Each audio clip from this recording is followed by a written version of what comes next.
Hey guys, welcome to our second lesson of Be a Star. Now, our first lesson was titled A Day of Emotions, and we discussed an emotion timeline, and we thought about, what do we feel when we wake up? What do we feel when we eat lunch? How do you feel when you're working on your NTI packets?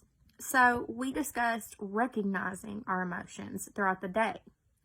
But today we're going to discuss how emotions affect us. So, emotions affect four huge things in our life. So, I want you guys to watch this video and hopefully you will learn how big of a role emotions really do play in our lives. Next, what I'd like to discuss is why emotions matter. What is the function of emotions?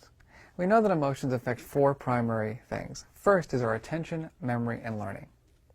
For example, if we are anxious, it affects the way we think, it affects our attention in schools, and certainly will affect whether or not we learn. Imagine that little boy on the playground who's feeling alienated and isolated. What's going on in his mind is, I want friends, not, I'm ready to learn history. Secondly, emotions affect our decision making. As a matter of fact, we've done research with teachers, putting them into different mood states and showing that when they're feeling highly pleasant, they tend to see their students' work as being more positive and they give higher grades. When they tend to be in more unpleasant states, they tend to be harsher in terms of their grades. So we can see there how just our state of emotion will influence the way we make judgments. Third is that emotions affect our relationships. How many of us have ever been ignored? Or how many of us have ever been misread? What does it feel like when you're misread?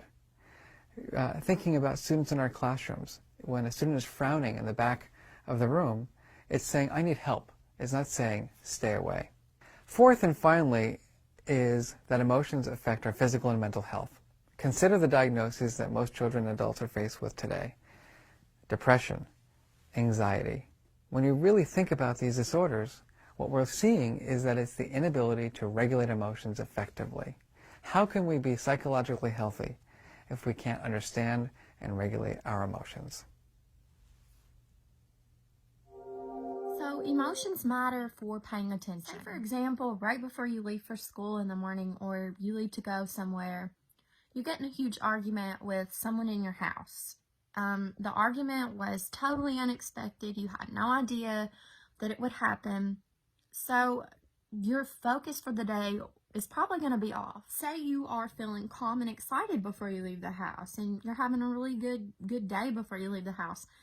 It will be easier to pay attention to things and it will be easier to learn. This one is really big. We might not realize it, but emotions affect our decision making. How many of you have ever been so mad something had just happened to you and you were absolutely on fire or you were upset and you maybe texted someone or said something to someone in person that later on you regretted? But when you are in a positive mood, your decision making is good. Emotions matter for your relationships. Emotions are information. They tell you whether or not to approach someone or avoid someone.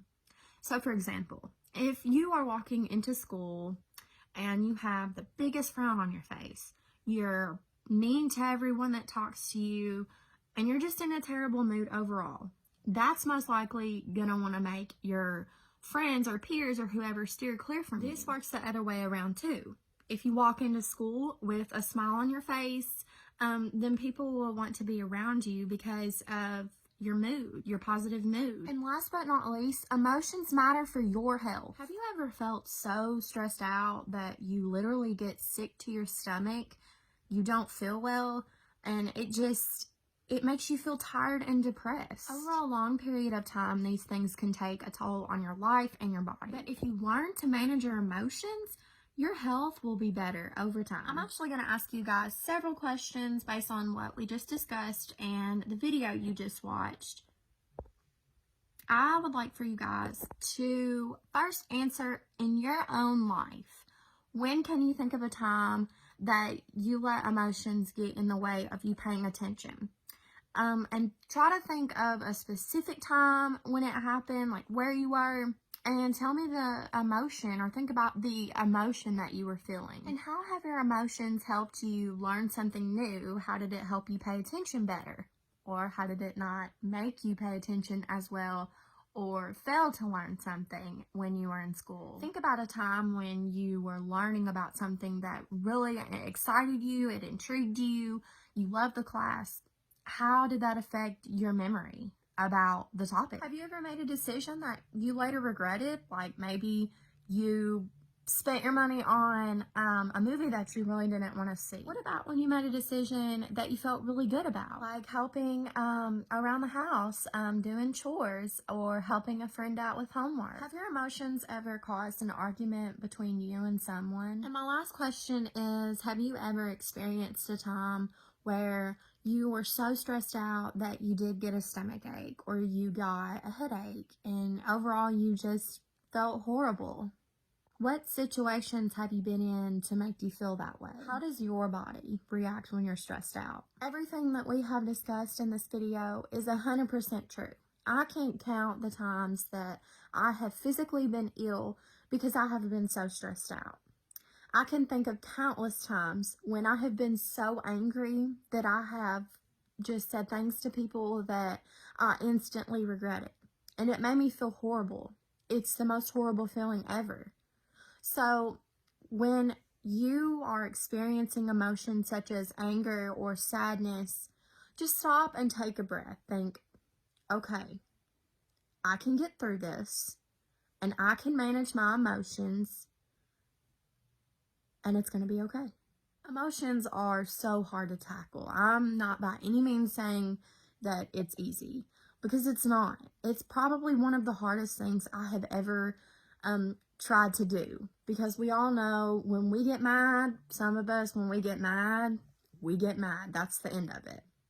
But just try to remember, just try to sit back and think how the way you're feeling should not be, I'm trying to think of how to say it.